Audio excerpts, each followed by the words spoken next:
This is the Social Sizzle for August 2021. My name is John Davids here at Influicity. Thank you for joining us today.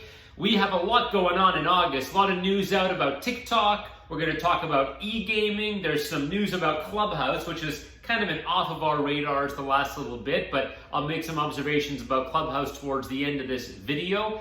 If you've been here before, thanks so much for joining us again for the Social Sizzle. If you're new, Influicity works with brands across social media, influencer marketing, podcasts, and more. Our research and our content is totally free. All we ask is that if you enjoy content like this, go ahead and share it with a colleague or post it on LinkedIn. We really appreciate it.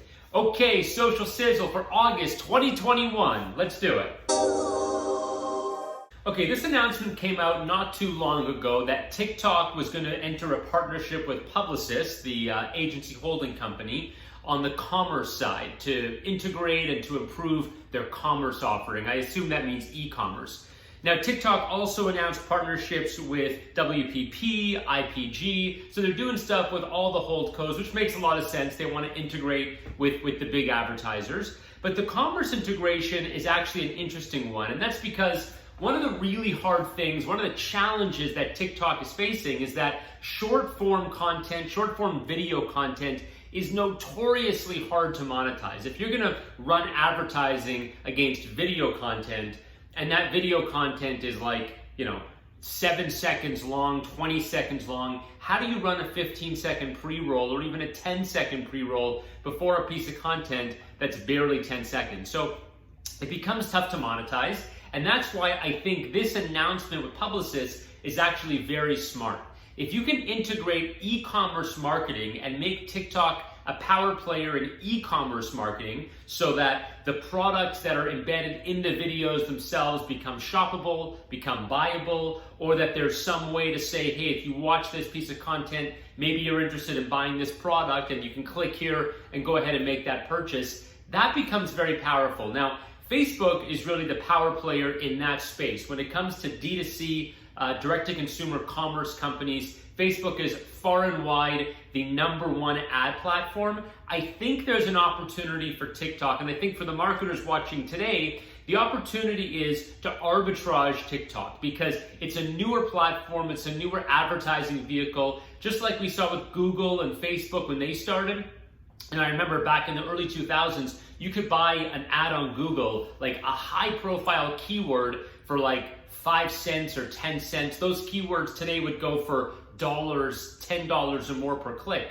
We're in that early phase right now with TikTok where you can actually get a lot of bang for your buck. And if you're in e-commerce, this is especially relevant.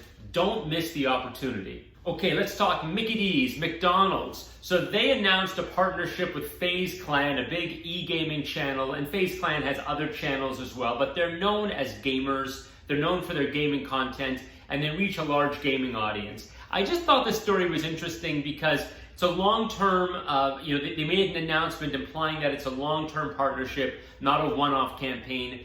And it's surprising that McDonald's hasn't been a bigger player in gaming until now. But I think that gaming has really, really made a pull from being kind of a sideshow in the market, sort of an afterthought. And I think we're going to see it become more and more of a mainstream advertising vehicle, much in the way sports or music is.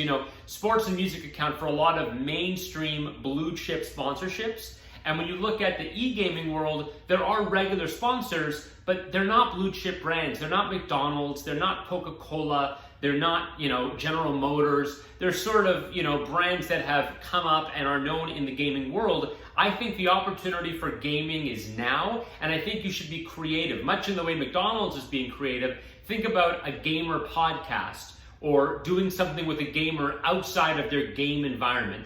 Gaming is big, gaming is mainstream, and brands need to take hold of it right now. Okay, maybe the most interesting news I read over the last few weeks was about Clubhouse. So Clubhouse usage, get this, Clubhouse usage is up. It's up. I'm gonna read you some data now. There were 600,000 rooms per day, up from 300,000 in May. So March to May, there was a major slowdown on Clubhouse, and you had the number of rooms taking place, those are Clubhouse sessions effectively taking place, From March to May, that number went from 300,000 a day, doubled to 600,000 a day. Sounds pretty good, right? I should also mention this is around the time that Twitter launched Twitter Spaces, so there could have been some competitive stuff happening there. But hold on a second, there's another piece of data I want to share. A lot of the new traffic, a very large portion of it, came from India. So hey, think about this for a second. So March to May of 2021, Clubhouse sees a surge in traffic, and a large portion of their traffic is coming from India. Well, what happened in India during that time frame? COVID-19 surged also.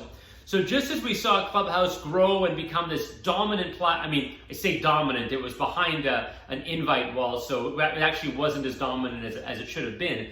But you had Clubhouse gain a lot of notoriety throughout 2020 during the peak of COVID, and then it died down as the world started to reemerge from COVID, and then Clubhouse picks up again while India is having another surge of COVID, and of course most of the audience comes from India during that period. So I don't know, the data shows, at least, from what we can see, the data shows that it is very much tied to pandemic, us being inside.